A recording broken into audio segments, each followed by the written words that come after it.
పిసినారి వ్యాపారి. ఒకప్పుడు ఒక చిన్న పట్టణంలో రామయ్య అనే వ్యాపారి ఉండేవాడు. అతను బంగారం, వెండి, వస్త్రాలు, ధాన్యం ఏ వ్యాపారం చేసినా దాంట్లో లాభం తీయడంలో మేటి. కాని అతని గురించి అందరూ చెప్పేది ఒక్కటే: రామయ్య చాలా పిసినారి. ఎంత డబ్బు సంపాదించినా ఖర్చు పెట్టేవాడు కాదు. తనకోసమే కాదు, తన భార్య, పిల్లలకు అవసరమైన వస్తువులు కూడా కొనేవాడు కాదు. పగటంతా దుకాణంలో కష్టపడి, రాత్రి తన బంగారు నాణేలను లెక్కించుకుని ఆనందించేవాడు. ఒకసారి కరువు వచ్చింది. గ్రామంలో ఉన్నవాళ్లందరూ ఆహారానికి ఇబ్బంది పడుతున్నారు. కొందరు ఆకలితో మూర్ఛపోతున్నారు.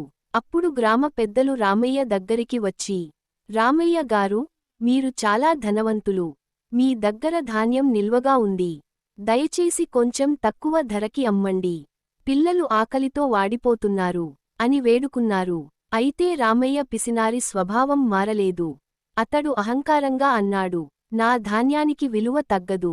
ఎవరికైనా కావాలంటే రెట్టింపు ధర చెల్లించాలి. గ్రామస్థులు నిరాశగా వెళ్ళిపోయారు. అంతలో వర్షం రాలేదు, కరువు పెరిగింది. ధాన్యం తినలేక ప్రజలు గ్రామం విడిచారు. ఒక రోజు రాత్రి రామయ్య గోదాములో మెరుపు పడింది. అతడు నిల్వ ఉంచిన సర్వధాన్యం, బంగారం, వస్త్రాలు అన్నీ మంటల్లో కాలిపోయాయి. రామయ్య చేతులు కలుపుకుని విలపించాడు, ఓ దేవుడా, నేను అంత కష్టపడి సంపాదించిన సంపద ఒక్కరాత్రిలో కాలిపోయింది అని రోదించాడు. అతని భార్య చెప్పింది, ఇది నీ పాపం ఫలితం రామయ్య. మనం దానమూ చేయలేదు, పేదవారికి సహాయం చేయలేదు. సంపద మన వద్ద ఎక్కువ కాలం నిలవదు. ఇప్పుడు దేవుడు నీకు నిజం చూపించాడు. రామయ్యకి ఆ మాటలు హృదయానికి తాకాయి. తర్వాతి రోజునుంచి అతడు మారిపోయాడు.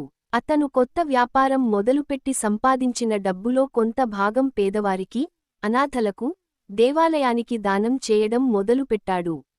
నీతి: పిసినారి ధనం నిలవదు. సంపదను సద్వినియోగం చేసేవారే నిజమైన ధనవంతులు. దానం చేసే చేతులు ఎప్పుడూ ఖాళీగా ఉండవు.